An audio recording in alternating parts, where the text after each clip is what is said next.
दिल की बातें करेंगी हमारे साथ? जो कहूंगी सच कहूंगी। ज़ीशान रोकड़ी जी। साहब। और कहा जाता है कि आपकी उनसे शादी हो गई हाँ। थी, आप उनके साथ शादीशुदा हैं उनके हाँ। साथ, और फिर आप उनको छोड़ के आ गई। क्यों छोड़ दिया आपने उनको? ज़ीशान रोकड़ी और मारूफ ढोल प्लेयर अरिश्मा मरियम की नाजेबा वीडियो नंजर आम पे आ गई। एक दिन क्या हुआ, मैंने उससे पूछा, मैंने कहा आपकी मामा कहाँ है?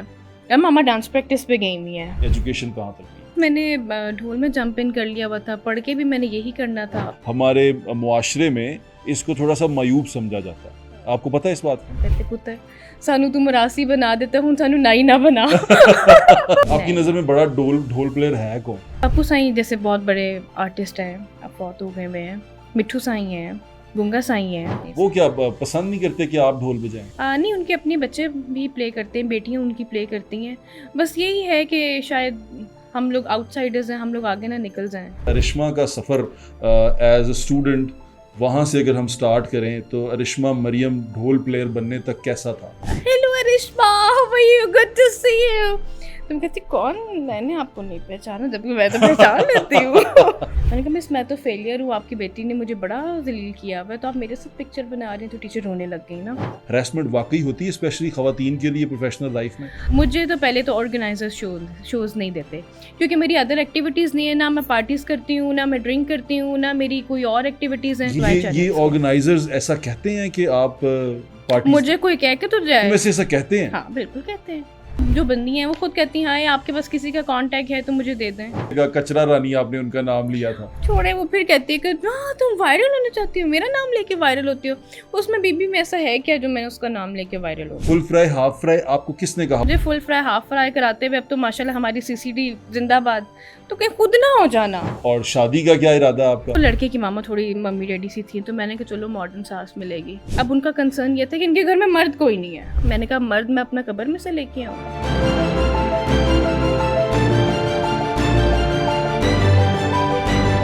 अस्सलाम वालेकुम, मेरा नाम है ज़ुहैब भट्ट और आप देख रहे हैं दिल की बात ज़ुहैब भट्ट के साथ। आज जिस शख्सियत के साथ हम दिल की बात करेंगे, मैं कहूँ कि वो सिंगर हैं, मैं कहूँ कि वो आर्टिस्ट हैं, मैं कहूँ कि वो म्यूजिशियन हैं, मैं कहूँ वो एक्टर हैं, वो क्या है, वो जो भी हैं उन्हीं से पूछते हैं। अरिश्मा मरियम आज की हमारी मेहमान है। अस्सलाम वालेकुम। वालेकुम अस्सलाम। कैसी हैं आप? मैं ठीक हूँ। बहुत शुक्रिया आपका थैंक यू सो मेरे मच वक्त फॉर देने के इनवाइटिंग लिए। मी। अच्छा, सबसे पहली बात ये पूछना चाहता हूँ, हम दिल की बातें करते हैं, दिल की बातें करेंगी हमारे साथ? जी जी बिल्कुल। पक्की बात है? या कुछ छुपाएंगी तो नहीं? नहीं। चलें, ये तो जो बहुत सी- कहूँगी सच कहूँगी। अच्छा, ये बताएं जिंदगी कैसी गुजर रही है? अल्हम्दुलिल्लाह बहुत अच्छी। और अरिश्मा मरियम आर्टिस्ट से पहले अपने शुरू के दिनों में कहाँ तक पढ़ी है? एजुकेशन कहाँ तक ली है? LGS A लेवल्स किया।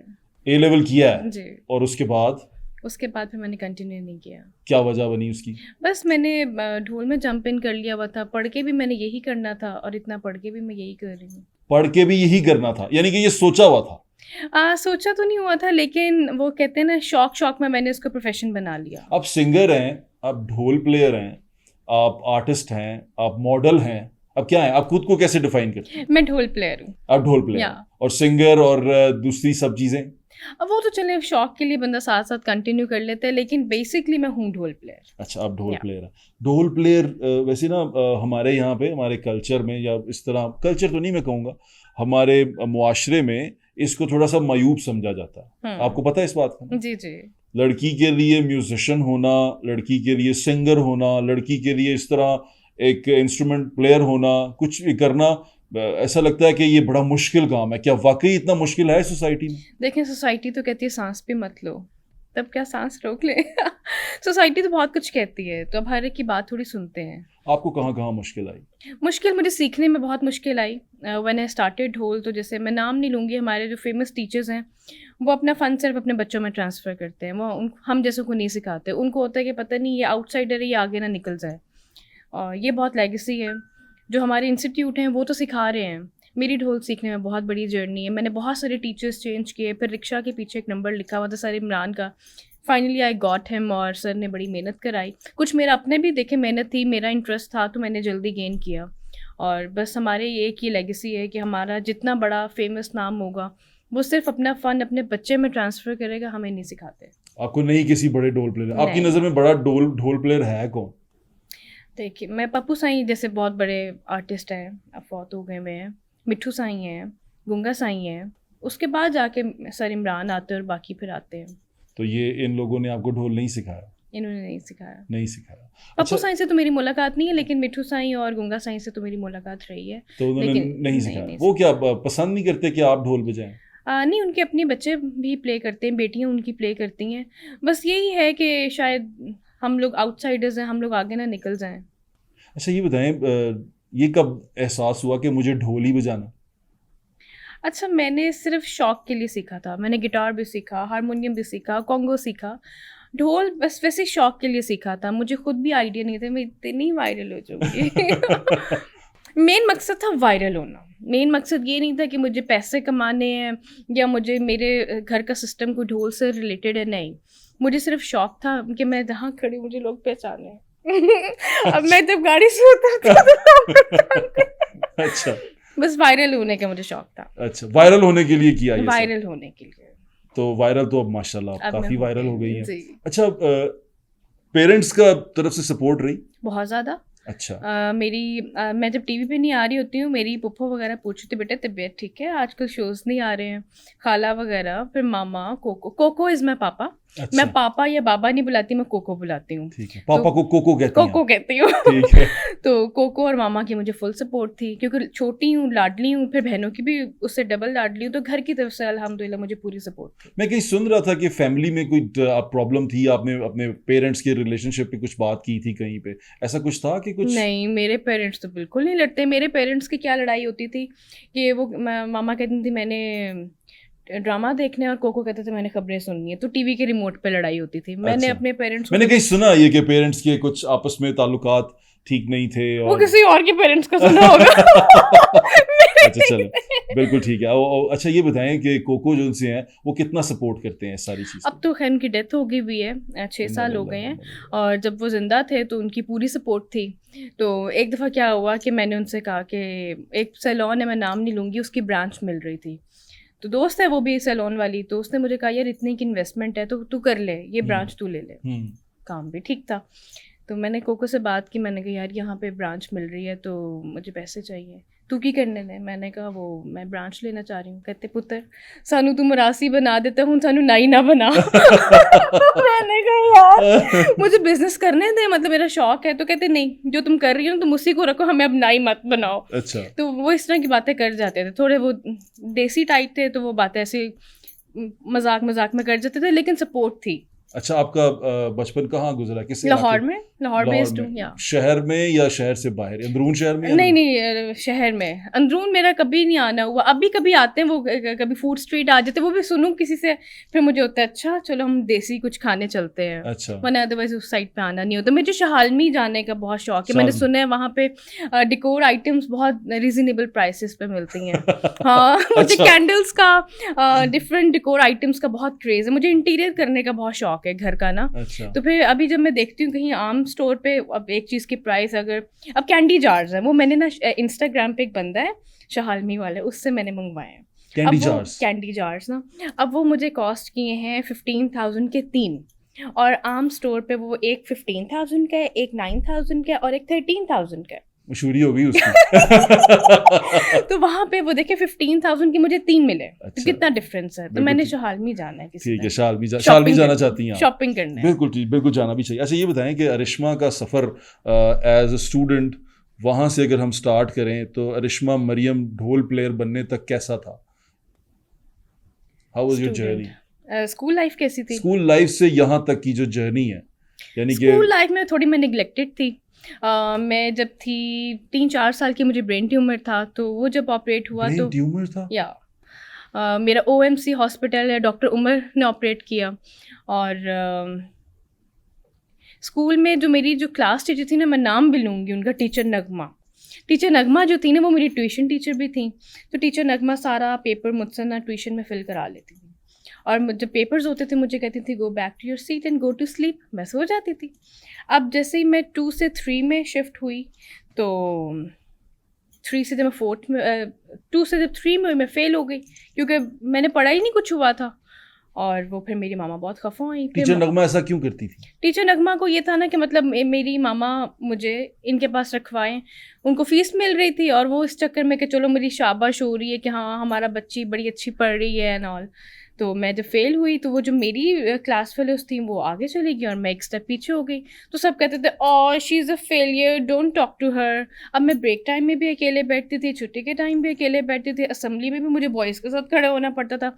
ऑलमोस्ट मैं बॉयज़ के साथ ही खेलती थी और वो कभी कभार धक्के दे के मुझे अपनी टीम से निकाल देते थे, मुझे नहीं खिलाते थे। तो मैंने ब्रेक में भी अकेले बैठे रहना, कोई अल्लाह अल्लाह करके कोई एक दोस्त बनती थी। ओ ये टीचर की बेटी है, इससे बात नहीं करनी, don't talk to her, she is a failure, इस तरह करके मुझे। टीचर की बेटी है? नहीं, वो जो मेरी टीचर की बेटियां थी ना वो फिर ऐसे ना दूसरी बंदियों को कहती थी। अच्छा। तो वो मैंने ये चीज़ बहुत यानी कि आप बुली का शिकार हुई हैं स्कूल में? हाँ। और फिर मैं उसमें कहती थी देखना वो ऊपर आसमान की तरफ मेरा मुंह, तो मैं कहती थी एक दिन ऐसा आएगा ये लोग बैठने को तरसेंगे और मैं इनके साथ बात नहीं करूंगी। तो ऐसा हुआ स्कूल? ऐसा है, वैसा बिल्कुल है। अब कभी जब अक्सर ऐसा होता है, hello Arishma, how are you, good to see you, तुम कहती कौन, मैंने आपको नहीं पहचाना, जबकि मैं तो पहचान लेती हूँ। और मैं कह देती हूँ I am a failure, don't talk to me, तो मैं कह के फिर भगा देती हूँ। यानी कि अब आप अपना बदला पूरा ले रही हैं? अब उस चीज़ से मैं निकल आई हुई हूँ, लेकिन पहले 1-2-3 साल पहले जैसे टीचर ने मुझे पहचान लिया, एक वेडिंग शो पे टीचर क्यू में खड़ी हुई थी मेरे से सेल्फी बनाने के लिए ना, तो मैंने देखा, मैंने कहा ये हमारी इस्लामियात की टीचर थी। मैंने कहा मिस आप आगे आएँ, मैंने कहा मिस मैं तो फेलियर हूँ, आपकी बेटी ने मुझे बड़ा जलील किया हुआ है, तो आप मेरे साथ पिक्चर बना रही हैं। तो टीचर रोने लग गई ना। तो उस दिन मुझे एहसास हुआ कि नहीं करना चाहिए। अब आप बुली ना करें उनको, हाँ, है ना? अब मैं कहती हूँ ठीक है, कोई ये तो बात बहुत अच्छी बात है। अच्छा ये बताएं, आप अब ढोल प्लेयर हैं, आप कॉन्सर्ट भी करती हैं, आप जाती भी हैं, हरासमेंट का अब हमारे मुल्क में बहुत एक नाम है। हरासमेंट वाकई होती है स्पेशली ख़वातीन के लिए प्रोफेशनल लाइफ में, और अच्छा। वो भी वो लाइफ जो एंटरटेनमेंट से मुंसलिक है। अच्छा, अच्छे बुरे लोग तो हर जगह होते हैं। खैर अल्हम्दुलिल्लाह मेरे साथ तो आज तक ना किसी चैनल पे कोई हरासमेंट हुई है, ना किसी शो पे हुई है। चैनल पे देखें जैसे अब आप अच्छे दोस्त हैं, कॉलीग हैं, सारे प्रोड्यूसर्स जानने वाले हैं, सारे लोग जानने वाले, चैनल तो चले एक साइड पे हो गए। अब जो शोज़ हैं, मुझे तो पहले तो ऑर्गेनाइजर शोज़ नहीं देते, क्योंकि मेरी अदर एक्टिविटीज़ नहीं है, ना मैं पार्टीज़ करती हूँ, ना मैं ड्रिंक करती हूँ, ना मेरी कोई और एक्टिविटीज़ हैं। ये क्या है ऑर्गेनाइजर्स? हाँ देखें जी, हमारे जो ऑर्गेनाइजर्स हैं वो मुझे क्यों शो देंगे? अब ना इंटरनेशनल शो पे जो मैंने देखा है वो क्या होता है, बीबी ये पकड़ो टिकट और वीज़ा, आ जाओ, खुद भी कमाओ और हमें भी कमा के दो। तो मैं स्टेज पे नहीं हूँ, मुझे कोई जहाज़ पे बैठने का शौक़ नहीं है। मुझे शौक़ होगा मैं जाके घूम फिर के आऊँगी, हफ्ता शॉपिंग की, घूमा फिरा, घर वापस आ गए, इतना तो मैं खुद भी कर सकती हूँ। तो मुझे ज़्यादा लोग नहीं शोज़ देते सिवाय दाऊद सिंधु के। 1-2 लोग हैं जिनके पास क्वेरीज आती हैं। अब मैं 10 रुपीज़ चार्ज कर रही हूँ, अब मैं आपसे कैसे 5 रुपीज़ ले लूँ? आपके लिए मैं ये कर सकती हूँ, 8 रुपीज़ हो सकता है, 9 रुपीज़ हो सकता है, 5 रुपीज़ नहीं हो सकता। तो दाऊद भाई के साथ मेरी बिल्कुल फिक्स है कि दाऊद भाई मैंने 10 रुपीज़ लेने हैं, आप आगे से 15 रुपीज़ पकड़ें, 20 पकड़ें, वो मेरी सरदर्द नहीं है। लेकिन दाऊद भाई के मैंने शोज़ किए हैं और 99% शोज़ मैंने इंस्टाग्राम से डायरेक्ट क्वेरीज आती हैं मुझे खुद। या और अभी भी जो लोग करते हैं वो डायरेक्टली करते हैं? डायरेक्टली, मुझे किसी ने तो प्रमोट नहीं किया सिवाय चैनल्स ये के। ऑर्गेनाइजर्स ऐसा कहते हैं कि आप पार्टी, मुझे कोई कह के तो जाए। वैसे ऐसा कहते हैं? हाँ बिल्कुल कहते हैं। उनके वो जो लोग होते हैं जिनके ये शोज़ ऑर्गेनाइज करते हैं, तो उनको पीनट बटर तो यही होता है ना कि अच्छा बंदी है, और बंदियाँ खुद कहती हैं ना कि हाय हमें कोई मिलवा दो, हमें कोई मिलवा दो, ऑर्गेनाइज़र को हम क्यों गिने? अब जो बंदी हैं वो खुद कहती हैं हाय आपके पास किसी का कॉन्टैक्ट है तो मुझे दे दें। ये खुद कॉन्टैक्ट है दे दें? हाँ। किस लिए?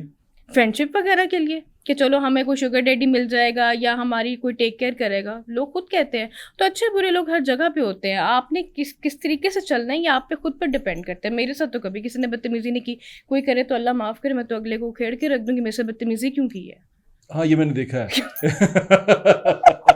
वो आपने किस्सा भी सुनाया था ना, किसका वो जो एक वो फुल फ्राई हाफ फ्राई, नहीं वो इस पे भी आते हैं, लेकिन कोई थी खातून जिन्होंने वो टिकटॉकर ही थी, और आपने मुझे बताया था ईद शो पे कि उन्होंने आपको कुछ कहा।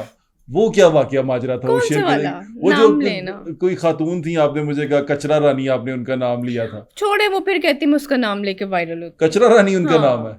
नाम क्या है उनका? छोड़े, वो फिर कहती है कि हाँ तुम वायरल होना चाहती हो, मेरा नाम लेके वायरल होती हो। उसमें बीबी में ऐसा है क्या जो मैंने उसका नाम लेके वायरल हो? तो हम उसके बारे में डिस्कस नहीं करेंगे करेंगे। उसको क्या डिस्कस अच्छा, करते हैं। दूसरी ये हाफ फ्राई और फुल फ्राई वाली जो आपने मुझे बात बताई, आपको किसी ने धमकी लगाई फोन पे? वो किसी का मुलाजिम बच्चा है, तो वो किस जैसे अब आपके पीछे भी 10 बच्चे ऐसे होंगे जो आपका फोन पकड़ के पीछे पीछे व्हाट्सअप करते होंगे, ऐसे मुलाजिम बच्चा है। उसने किसी को कहा कि जी madam full fry half fry करनी है, मेरे तक रिपोर्ट पहुंच गई। फिर मैंने उसको फ़ोन किया और मैंने स्नैप एक पोस्ट की। मैंने कहा बेटा कहीं मुझे फुल फ्राई हाफ फ्राई कराते के चक्कर में कहीं खुद ना कहीं निकल जाना, एक मिनट तो ख्याल करो इस चीज़ आपका का। लबूबू, ये लबूबू लगाया हुआ आपने? दिखाइए जरा, इसको कैमरे पे दिखाएं। पर्स गिर गया नीचे था? पर्स नीचे गिरने अच्छा लगा था चलो, जी। ये बताएं तो वो फुल फ्राई हाफ फ्राई आपको किसने कहा? उस लड़के ने कहा? वो बच्चे ने ऐसे कहीं कह दिया कि फ्लेक्स मारते हुए कि madam full fry half fry करनी है। फिर मैंने बताया, मैंने कहा बेटा मुलाजिम बच्चे हो तुम, तो ऐसे मुझे फुल फ्राई हाफ फ्राई कराते हुए अब तो माशाल्लाह हमारी सीसीडी जिंदाबाद, तो कहीं खुद ना हो जाना, इस तरह नहीं करते हैं। फिर उसको बात समझ में आ गई और ये सारा क्रेडिट सीसीडी को जाता है। आपको धमकी किसने लगाई थी? आपने मुझे कहा कि जिसने धमकी वही लगाई। ना मुलाजिम बच्चा जिसने, मुझे नहीं लगा। अच्छा उसने आगे से किसी को कहा ना, उस भाई का क्या नाम लूं, फिर मैंने उसको कहा, मैंने कहा भाई पहलवान को कहा तुम किसी? किस किस्म के पहलवान को, औरतों को कौन फोन करता है? फिर उसको ये बात क्लिक की कि मैं तो पहलवान हूँ और मैं एक लड़की को कॉल कर रहा हूँ। फिर उसको ये बात समझ में आई कि नहीं नहीं नहीं नहीं। फिर साथ ही वो जहाँ उसका वो एक टेम्परामेंट था वो नीचे आ गया और अब वो सुना आपका भाई बन गया पहलवान। अब वो भाई बन गया। ये कमाल है वैसे। ऐसे हाँ। भी होता है, यानी कि धमकी देने के लिए फोन किया और और साथ ही वो भाई बन गया। अच्छा, ये आजकल बदमाश भी फुल फ्राई हाफ फ्राई करते भाई हैं? सीसीडी जिंदाबाद। कमाल है, ये तो मेरी हाँ, समझ। मैं तो बहुत सेफ फील करती हूँ। कोई फोन अब मतलब पहले तो कभी कोई ऐसा आता नहीं, अब कभी आ जाए तो आप सीधी कंप्लेन करें, फिर देखें ऐसे बदमाश का क्या बनता। माशाल्लाह, ये चले इसका क्रेडिट आप मेरे ख्याल से मरियम नवाज बिल्कुल मैम मरियम को जाता है, big love to her. Maryam Nawaz के लिए। बिल्कुल चलो, बिल्कुल। ये तो बड़ी अच्छी बात है। हाँ, अच्छा, मैं तो बहुत खुश हूँ। देखें जी, लड़कियों के लिए सेफेस्ट चीज़ होगी ना। जैसे अब हाँ, मीडिया में क्या होता है, हम देखते हैं फलां को गोलियां लगी। अब देखिए आप किसी को लूटेंगे तो अगला आपको गोलियां ही मारेगा ना, ठीक है। किसी के साथ कुछ गलत ज्यादती करेंगे तो अच्छा, समटाइम्स क्या होता है कि कई दफ़ा बेकसूर भी चीज़ें हो जाती हैं। तो जो बेकसूर चीज़ें होती हैं तो उनके लिए फिर देखें ना मैम मरियम ने क्या किया है। अच्छा, ये बताएं, जो स्पेशली इस तरह एंटरटेनमेंट की फील्ड से ताल्लुक़ रखती हैं ख़वातीन, कहा जाता है, मैं नहीं इसको इंडोर्स करता, कि उनके ताल्लुकात बहुत होते हैं बदमाशों के साथ और गैंगस्टर्स के अच्छा, साथ। मेरा ऐसी लेडीज़ का ताल्लुक इतना है नहीं, तो मैं इस बारे कुछ नहीं आपका खुद का किसी बदमाश से ताल्लुक है? नहीं। एक तो आपका भाई बन गया आपने बताया। एक मेरा भाई बन गया। अच्छा, ऐसा कुछ नहीं? नहीं, ऐसा कुछ नहीं है। अच्छा, ये बताएं कि एक साहब हैं, मैं उनका नाम ले लेता हूँ, ज़ीशान जी रोकड़ी जी। साहब, और कहा जाता है कि आपकी उनसे शादी हो गई हाँ। थी, आप उनके साथ शादीशुदा हैं उनके हाँ। साथ, और फिर आप उनको छोड़ के आ गई। क्यों छोड़ दिया आपने उनको? पहले तो ज़ीशान की मेरी कोई शादी नहीं है। ज़ीशान मेरा बहुत अच्छा दोस्त है, कॉलीग है, सिर्फ काम के हद तक है, इससे ज़्यादा कुछ नहीं है। बिल्कुल। उन्होंने खुद चैनल पे बैठ के कितनी दफ़ा बताया है, मैं खुद बताती हूँ। तो ये बात निकली क्यों? अच्छा, लोग देखना चाहते हैं। आप ये देखिएगा, ज़ीशान ने भी मेरे अलावा भी 3-4 लड़कियों के साथ सॉन्ग्स किए हैं, लेकिन मैंने जो फील किया वीडियोस पे उस तरह का रिस्पांस नहीं आया जो आपके साथ आया। हाँ, लोग पता नहीं देखना चाहते हैं, यानी कि उनको जोड़ी अच्छी लगती है आपकी, काइंड ऑफ कह सकते हैं। तो आपको अच्छी लगती है? आपके साथ वीडियो डाली थी, वायरल गई थी ना? बताएं, वायरल गई थी ना? मैं तो बुजुर्गी लग रहा ना था। तो लोग बस देखना चाहते हैं। बुढ़ा आदमी हूँ, मेरे साथ क्या अभी आप देखेंगे जो एडिटर्स हैं, हाँ। कैसे हमारे वो हार्ट बना बना के ये हमारी वीडियोस डालते हैं। ये एडिटर्स करते हैं, एडिटर्स करते हैं। जो टिकटॉक के एडिटर्स हैं ना, ये लोग वीडियो। अच्छा, एक वीडियो पे लिखा हुआ था ज़ीशान रोकड़ी और मारूफ ढोल प्लेयर अरिश्मा मरियम की नाजेबा वीडियो नंजर आम पे आ गई। यही होता है ना, नंजर। हाँ, वो इस पे आ गई। ये क्या है? उसको बोला तुमने कुछ भी नहीं था। खुद भी देखना चाह रही थी। मैंने कहा ये क्या, मुझे तो पता हो। अच्छा। मैंने कहा मुझसे तो पूछ लो। चले, तो ऐसे ये ना टैगलाइंस खुद बनाते हैं, थंबनेल्स खुद बनाते हैं, सिर्फ व्यूज के लिए। व्यूज के लिए। अच्छा, ये बताएं कि इसका मतलब ज़ीशान के साथ सिर्फ हम आपकी दोस्ती है, अच्छा हाँ जी, कॉलीग है, अच्छा कॉलीग, इसके अलावा कुछ नहीं है? इसके अलावा कुछ भी नहीं। जिसके साथ है वो कौन है? अभी तक तो कोई नहीं है, अल्लाह करे मुझे मिल जाए। Still single? फ्रेंड सर्कल है, अब जैसे हमजा मेरे बड़ा भाई है, बेस्ट फ्रेंड है, हम लास्ट 15 ईयर बहन भाइयों के अलावा? बहन भाइयों के अलावा नहीं, अभी तक तो सिंगल हूँ। और शादी का क्या इरादा है आपका? क्योंकि बहुत सारे लोग ये कुछ सवाल पूछना चाह रहे होंगे। शादी के प्रपोजल आते हैं आपको? शादी के प्रपोजल बिल्कुल आते हैं। और मैं ये सवाल पूछता हुआ बहुत छिछोरा लग रहा हूँ लेकिन मैं फिर भी पूछ रहा हूँ। शादी के प्रपोजल बिल्कुल आते हैं, और एक अभी साल पहले एक प्रपोजल मुझे पसंद भी आया। हाँ, लेकिन उनका अच्छा, पसंद क्या आया? पसंद ये आया कि मतलब बहनें लड़के की मैरिड थी, मामा थोड़ी सी ना उसकी वो मम्मी डैडी टाइप थी। अब जैसे मेरी मामा तो सीधी सी देसी सी हैं, तो वो लड़के की मामा थोड़ी मम्मी डैडी सी थी, तो मैंने कहा चलो मॉडर्न सास मिलेगी। तो अब उनका कंसर्न ये था कि इनके घर में मर्द कोई नहीं है। ओके। मैंने कहा मर्द मैं अपना कब्र में से लेके आऊँ? I am sorry for my harsh words. तो देखें, एक फैमिली है, अब मेरे बाबा नहीं है, अब मेरा कोई भाई नहीं है, मेरी इमीडिएट फैमिली तो मेरी बहनें और मेरी मामा है ना। आपने मेरे चाचा माए ताए से मिलके क्या करना है? अब पुप्पा हैं मेरे, वो कराची हैं, दूसरे पुप्पा हैं वो इस्लामाबाद हैं, बाकी रिलेटिव हैं वो पेशावर हैं, कोई स्वात है। अब इन सबको इकट्ठा करने के लिए मुझे आउट ऑफ सिटी से बुलाना पड़ेगा, तो वो फिर मुश्किल हो जाता है ना। हाँ, जिस टाइम पे आपकी डेट फिक्स होगी वो उस पर तो आप सबको इकट्ठा कर सकते हैं। सिर्फ अब देखने आना है मैडम को, तो मैं सबको इकट्ठा करती फिर तो जी उनका कंसर्न था कि जी हमारे घर में मर्द कोई नहीं है। मैंने कहा चलो अब आपका ये कंसर्न तो मैं दूर नहीं कर सकती, लेकिन खुद की वो एक दिन क्या हुआ, मैंने उससे पूछा, मैंने कहा आपकी मामा कहाँ है? यार मामा डांस प्रैक्टिस पे गई हुई है। ये वो साहब है जिनसे आपका रिश्ता हो रहा था? हाँ जी। अच्छा। मैंने कहा मामा जुम्बा शुम्बा करती होंगी। मैंने कहा डांस प्रैक्टिस, मामा की फ्रेंड की बेटे की शादी है तो मामा डांस प्रैक्टिस पे गई हुई थी। मैंने कहा मैं ढोल बजाती हूँ, मेरे घर में मर्द कोई नहीं है, तो इस चीज़ को बड़ा बुरा माना जाता है। अच्छा। खुद की माँ शादियों में नाचती फिरती, वो ठीक है। मैंने कहा चलो अल्लाह आपकी खैर करे, अगर आप मुझे एक्सेप्टेबल हैं तो मुझे आप लोग नहीं है। देखें जी इतनी मॉडर्न सास मुझे नहीं चाहिए थी किटी पार्टी वाली। हाँ, आपकी शादी पे हो सकता है हल्का सा रक्स कर ले नहीं देखें, ये तो माँ बाप की खुशी होती है ना कि अपने औलाद की आप शादी पे थोड़ा बहुत ढुमके लगा लें, चले कोई। अब मामा की फ्रेंड की बेटे की शादी, आप तीसरे मोहल्ले जाके ढुमके मार रही हैं, ये कौन सी मतलब वो है? अच्छा, वो हट गई आपसे। आपका आइडियल हस्बैंड कैसा है, क्या सोचती हैं आपके? केयरिंग होना चाहिए, रिस्पेक्ट वाला होना चाहिए, ज़्यादा केयरिंग होना चाहिए, एक्स्ट्रा केयरिंग होना चाहिए, इतना सारा केयरिंग होना चाहिए, रुपये वाला होना चाहिए। अच्छा रुपये वाला, केयरिंग बंदा रुपये वाला ही होता है, नॉर्मल गरीब आदमी केयरिंग नहीं हो सकता। इतना भी गरीब ना हो कि मैं उसको कहूँ कि मुझे ना इंक्लॉट से मेकअप लेना है, बेबी अभी बच्चों का दूध नहीं पूरा हो रहा, अभी बच्चों के पैम्पर नहीं पूरे हो रहे, इतना भी ना हो, जितनी मैं खुद हूँ इतना होना चाहिए। यानी कि ठीक होना चाहिए। हाँ बस ठीक होना, मुनासिब होना चाहिए। फिल्थी रिच नहीं पसंद आपको? लेकिन जो एक्स्ट्रा अमीर होगा उसकी एक्स्ट्रा एक्टिविटीज़ होंगी, वो शराबें पीता होगा, पार्टीज करता होगा, लड़कियों में इन्वॉल्व होगा, तो ऐसा बंदा नहीं चाहिए। यानी कि मिडिल क्लास चलेगा लेकिन लॉयल होना चाहिए। लॉयल, ये लॉयल की डेफिनेशन क्या है? मतलब मैं बड़ा परेशान हूं। लॉयल की डेफिनेशन ये लॉयल है वो टॉमी वाला लॉयल? अच्छा मैं हूँ एक्स्ट्रा केयरिंग, मतलब खुद ना, और मैं एक्स्ट्रा पैम्पर्ड भी हूँ, तो मैं यही डिजर्व करती हूँ कि मेरा पार्टनर भी एक्स्ट्रा केयरिंग होना चाहिए। ये नहीं होना चाहिए कि अब मतलब लॉयल्टी की क्या मेरी कोई फ्रेंड आ गई और वो उसको देख के पागल हो गया, ये चीज नहीं होनी चाहिए। उसको मतलब कंट्रोल होना चाहिए। जैसी है वैसे आपकी? मेरी फ्रेंड जैसी है, मैं तो लेके नहीं आई, उन दोनों मुझे कहते हैं तुम तो हेपट का इंटरव्यू करने जाती, मुझे भी साथ ले जाती। वो एक दफा क्या हुआ, आपकी एक वीडियो सामने आ रही, मुझे कहती लड़का देख, और मैंने कहा रहने दे खोलिएगा मेरा।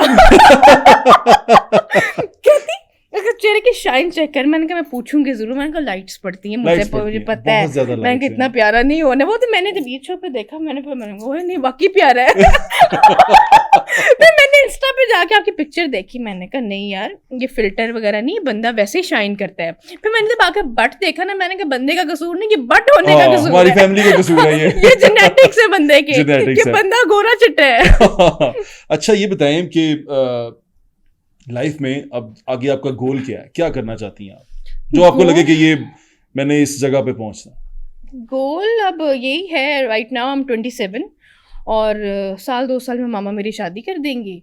और रोटियां पकाएंगी या नहीं? रोटियां नहीं मैं पकाऊंगी, हाँ मैं घर किस तरह से संभाल सकती हूँ, मैं ऑर्गेनाइज कर सकती हूँ। रोटियां नहीं पकाएंगी? नहीं मैं नहीं रोटियां बनाऊंगी। और सालन वगैरह भी कोई नहीं? नहीं। बिरयानी भी नहीं? नहीं। कुछ पकाना आता है आपको? नहीं पकाना नहीं आता, लेकिन मैं अच्छा सर्व कर सकती हूँ।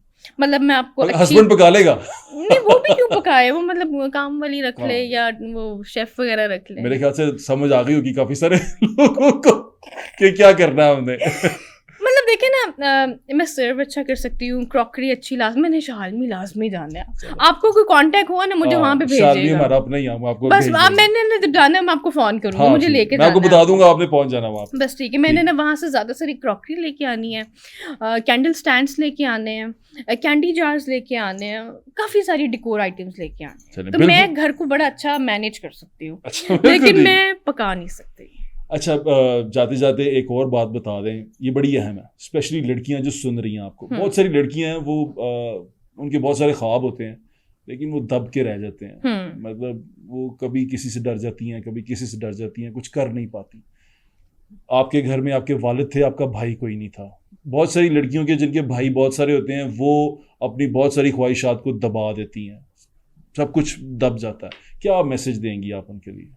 अच्छा, फर्स्ट ऑफ ऑल मीडिया इतना बुरा नहीं है जितना मीडिया को बुरा समझा जाता है, ठीक है? आप अच्छे बुरे खुद होते हैं, मैं भी तो हूँ।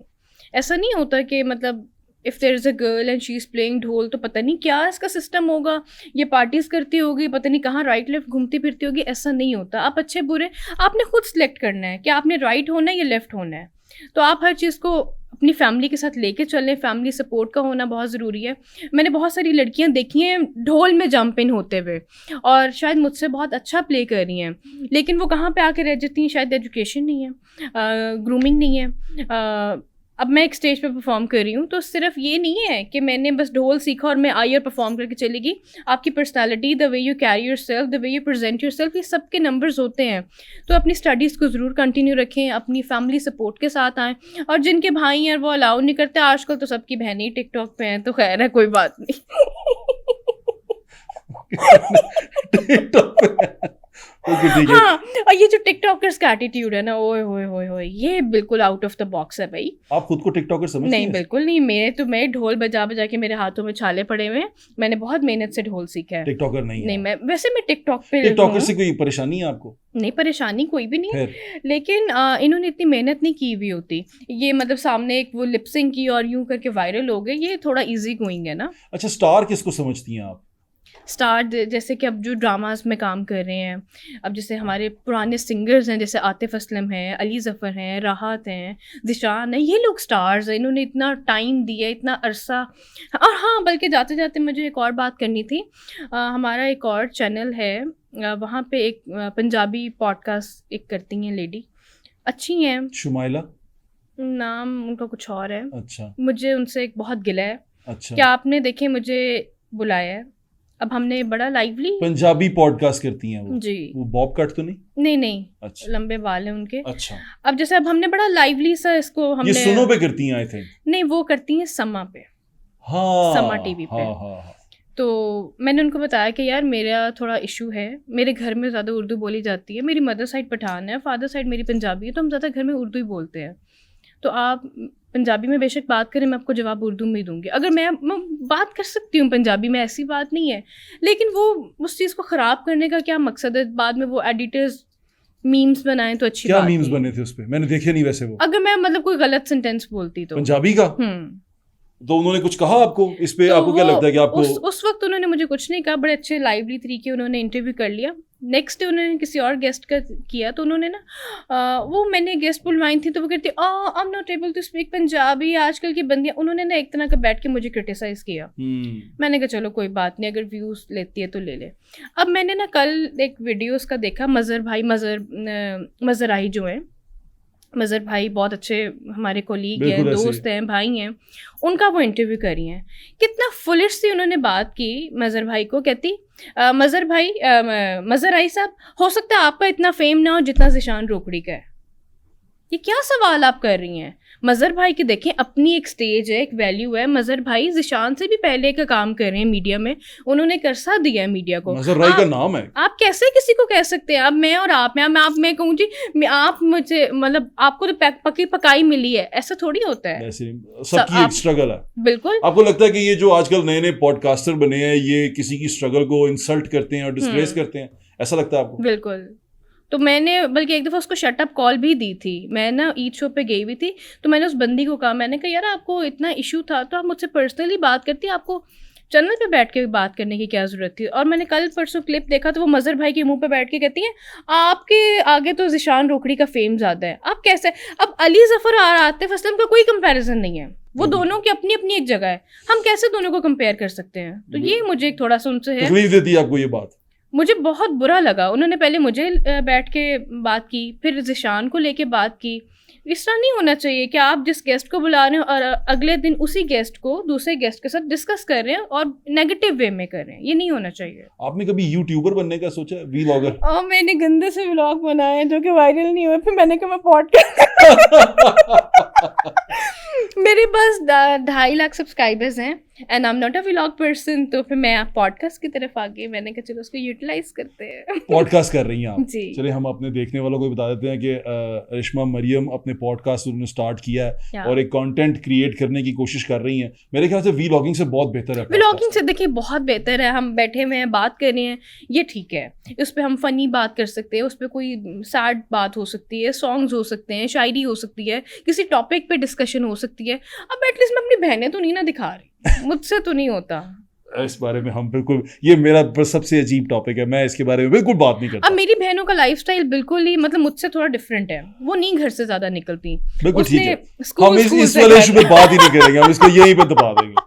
आई really don't like to talk about this. हाँ, एक वो भी तो मैंने वो देखा है आजकल बड़ी इंक्वायरी बैठ रही है इस पे पॉडकास्ट पे। आपने मुझे नहीं पूछा कितने पैसे कमाती हैं आप? मैं नहीं कहता इस तरह, पूछ लें। वो पैसे आपके ही हैं, मेरे अच्छा, नहीं है। कितना टैक्स देती हैं? मुझे उस सारी बातों से ये लगता है कि जैसे एक एहसास कमतरी हो किसी इंसान के अंदर, तो वो किसी से पूछे कि कितने पैसे कमाते हैं। अब जितने कमा रही हैं आपका नसीब है, आपका हक है, आपकी मेहनत है, अल्लाह ताला आपको दे रहा है, मुझे उस पर कोई एतराज़ नहीं है। मेरी तरफ से आप करोड़ों कमाएं, मुझे कोई प्रॉब्लम तो नहीं आपने है। तो मुझसे कोई नेगेटिव बात पूछी नहीं, पे आपका पॉडकास्ट चलेगा कैसे? आपने मुझसे कोई फेक लड़ाई भी नहीं की। दिल की बात है ना, दिल की बातें ऐसी होती है। मतलब पॉडकास्ट में पहले होता है ना, लड़ाई भी करनी होती है। हमारा कम चले हमें बर्दाश्त है, हमारा बुरी नहीं नहीं पूरा चल रहा है भाई, टिकटॉक पे बॉय वायरल है, पूरा चल रहा है। आपके वक्त का बहुत बहुत शुक्रिया रिश्मा जी, आप आई, आपने वक्त दिया। और मैं आपको जाते जाते बता दूं कि एक पॉडकास्ट ये मेरा करेंगी आने वाले वक्त में, और आप वो भी जरूर देखिएगा। अपना ख्याल रखें, हमें ज्यादा इंशाल्लाह फिर मुलाकात होगी। अल्लाह हाफिज। पाकिस्तान जिंदाबाद।